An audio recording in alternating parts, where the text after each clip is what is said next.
انبیاء کرام علیہ السلام کا سب سے اہم مقصد کیا تھا؟ کیا کسی چیز کو اچھا یا برا شگون سمجھنا صحیح ہے؟ بہت سے لوگ حقیقت کو چھوڑ کر خرافات کی طرف چلے جاتے ہیں، کیوں؟ آئیے ان سوالات کے جوابات جانتے ہیں آج کے ایپیسوڈ میں۔ بسم اللہ الرحمن الرحیم۔ ناظرین محترم، السلام علیکم ورحمۃ اللہ وبرکاتہ۔ سبیل قرآن کے اس تفسیر پروگرام میں ایک بار پھر آپ سبھی کا استقبال کرتے ہیں۔ مولا کائنات امام علیہ السلام فرماتے ہیں، تم پر لازم ہے قرآن کی پیروی کرو، کیونکہ جو اس پر عمل کرتا ہے وہ سب سے آگے نکل جاتا ہے۔ آج آپ کے سامنے سورہ نمل کی آیت نمبر 45 سے لے کر 48 تک کی تفسیر لے کر حاضر ہوئے ہیں۔ آئیے اپنے آج کے پروگرام کو شروع کرتے ہیں آیت نمبر 45 اور 46 کی تلاوت اور اس کے ترجمے سے۔ کتاب انزلناه الیک مبارک لیدبروا آیاته ولیتذکر اولو الالباب۔ بسم اللہ الرحمن الرحیم۔ وَلَقَدْ أَرْسَلْنَا إِلَى ثَمُودَ أَخَاهُمْ صَالِحًا أَنِ اعْبُدُوا اللَّهَ فَإِذَا هُمْ فَرِيقَانِ يَخْتَصِمُونَ قَالَ يَا قَوْمِ لِمَ تَسْتَعْجِلُونَ بِالسَّيِّئَةِ قَبْلَ الْحَسَنَةِ لَوْلَا تَسْتَغْفِرُونَ اللَّهَ لَعَلَّكُمْ تُرْحَمُونَ۔ اور ہم نے ہی قوم سمود کے پاس ان کے بھائی صالح کو پیغمبر بنا کر بھیجا کہ تم لوگ خدا کی عبادت کرو، تو وہ صالح کے آتے ہی مومن و کافر دو فریق بن کر باہم جھگڑنے لگے۔ صالح نے کہا، اے میری قوم، آخر تم لوگ بھلائی سے پہلے برائی کے واسطے کیوں جلدی کر رہے ہو؟ تم لوگ خدا کی بارگاہ میں توبہ و استغفار کیوں نہیں کرتے تاکہ تم پر رحم کیا جائے؟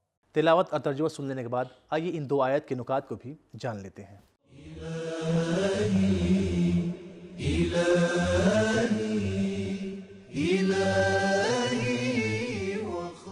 حضرت صالح لوگوں کو اللہ کے عذاب سے ڈراتے اور انہیں متنبہ کرتے تھے، لیکن لوگ کہتے تھے، یا صالح ائتنا بما تعیدنا، جس عذاب کی بات کر رہے ہیں وہ ہم پر لا کے دکھائیں۔ اس آیت میں حضرت صالح کہتے ہیں، بھلائی کو چھوڑ کر تم لوگ برائی کی طرف کیوں جا رہے ہو؟ اسی طرح کفار حضرت ہود اور پیغمبر اسلام صلی اللہ علیہ وآلہ وسلم سے عذاب میں جلدی کا تقاضا کرتے تھے۔ امام باقر علیہ السلام نے فرمایا، کچھ لوگوں نے حضرت صالح کی دعوت کو قبول کیا اور کچھ لوگوں نے جھٹلا دیا۔ تمام انبیاء لوگوں کے ساتھ محبت اور برادرانہ برتاؤ کرتے تھے، اس کے باوجود لفظ اخاہم فقط کچھ انبیاء کے لیے استعمال ہوا ہے۔ اس سے یہ سمجھا جا سکتا ہے کہ بعض انبیاء لوگوں کے ساتھ محبتی برتاؤ کے ساتھ ساتھ اپنی قوم کے رشتہ دار بھی تھے۔ بہترین اور مفید نکات کو جان لینے کے بعد آئیے ان دو آیت کے پیغامات کو بھی جان لیتے ہیں۔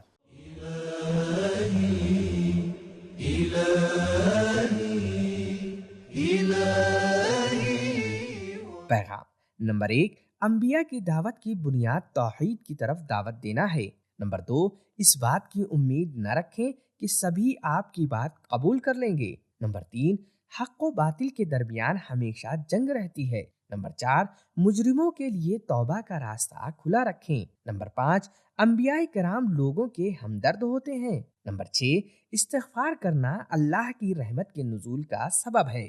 تو ناظرین، آئیے اب سنتے ہیں سورہ نمل کی آیت نمبر 47 اور 48 کی تلاوت اور اس کے ترجمے کو۔ قالوا اطيرنا بك وبمن معك قال طائركم عند الله بل أنتم قوم تفتنون وكان في المدينة 9 رهط يفسدون في الأرض ولا يصلحون۔ وہ لوگ بولے، ہم نے تو تم سے اور تمہارے ساتھیوں سے برا شگن پایا۔ صالح نے کہا، تمہاری بدقسمتی خدا کے پاس ہے، یہ سب کچھ نہیں بلکہ تم لوگوں کی آزمائش کی جا رہی ہے۔ اور شہر میں 9 آدمی تھے جو لوگ ملک کے بانی فساد تھے اور اصلاح کی فکر نہ کرتے تھے۔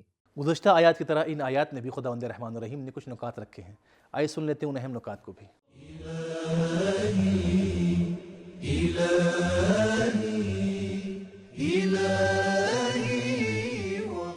رہتن اس گروہ کو کہا جاتا ہے جن کے درمیان گہرا رابطہ پایا جاتا ہے۔ لفظ تطیر طیر سے بنا ہے جس کا معنی پرندہ ہے۔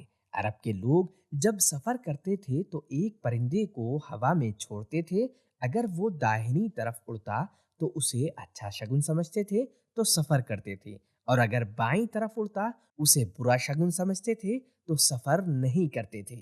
اسلام میں کسی چیز کو برا شگن سمجھنا شرک جانا گیا ہے۔ برا شگن سمجھنا یعنی دلیلوں کو چھوڑ کر خرافات کی طرف جانا۔ انبیاء کو برا شگن سمجھنے کے بارے میں قرآن مجید میں کئی بار ذکر آیا ہے۔ فرعون والے اپنی مصیبتوں کا ذمہ دار جناب موسیٰ کو مانتے تھے۔ حضرت عیسیٰ سے کہتے تھے انا یطیروا بموسیٰ، حضرت عیسیٰ سے کہتے تھے انا تطیرنا بکم، اور اس آیت میں فرمایا حضرت صالح سے کہتے تھے اطیرنا بک بل انتم قوم تفتنون۔ اس جملے کے متعدد معنی کیے گئے ہیں جو مندرجہ ذیل ہیں۔ الف، تم نے دھوکہ دینے والی چیزوں کے ذریعے فریب کھایا ہے جو اس طرح ہٹ دھرمی کر رہے ہو۔ یہ معنی اس بنیاد پر ہوگا جب فتنہ کا معنی فریب اور دھوکہ ہو۔ بے، برے حادثوں کے ذریعے تمہارا امتحان لیا جائے گا اگر فتنے سے مراد امتحان اور آزمائش ہو۔ جیم، تمہیں ہٹ دھرمی کی وجہ سے سزا ملے گی اگر فتنے سے مراد عذاب ہو۔ تو ناظرین، ان نکات کے بعد آئیے ان دو آیات کے پیغامات کو بھی جان لیتے ہیں۔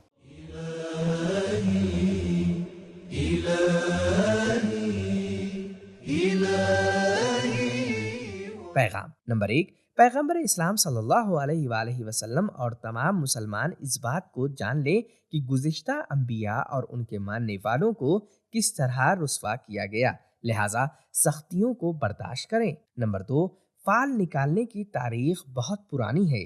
جو شخص اللہ اور اس کی حکمت پر ایمان نہیں رکھے گا وہ خرافات ہی کی طرف جائے گا۔ نمبر 3، جس سماج میں علم و ادب، دلیل اور عقل پر عمل نہ ہو، وہاں جو لوگ برکت کا سبب ہوتے ہیں انہیں مصیبت کا سبب بتایا جاتا ہے۔ نمبر 4، انبیاء کے ہونے کا مطلب یہ نہیں ہے کہ قدرتی اور روزمرہ کی مشکلات کا خاتمہ ہو جائے گا۔ نمبر 5، مصیبتوں اور بلاؤں میں بھی اللہ نے کوئی نہ کوئی حکمت سے بھری دلیل پوشیدہ رکھی ہے۔ نمبر 6، انبیاء سے کیسا برتاؤ کیا جائے اور ان کے ساتھ کیسے پیش آیا جائے یہ بھی ایک قسم کی آزمائش ہے۔ تو ناظرین، ہم نے جانا کہ انبیاء کرام علیہ السلام کا سب سے اہم مقصد لوگوں کو اللہ کی وحدانیت کی دعوت دینا تھا، اور اسلام کی نظر میں کوئی بھی کام اچھا یا برا شگون نہیں ہوتا بلکہ یہ خرافات ہے اور کچھ نہیں ہے، اور جو لوگ اللہ کے کاموں کی حکمت کو اپنی کم عقلی کی وجہ سے سمجھ نہیں پاتے وہ خرافات کی طرف چلے جاتے ہیں۔ تو ہمارا آج کا ایپیسوڈ ختم ہوا، ملتے ہیں اگلے ایپیسوڈ میں، تب تک کے لیے خدا حافظ۔ سبیل قرآن، قرآنی سماج کی پہچان۔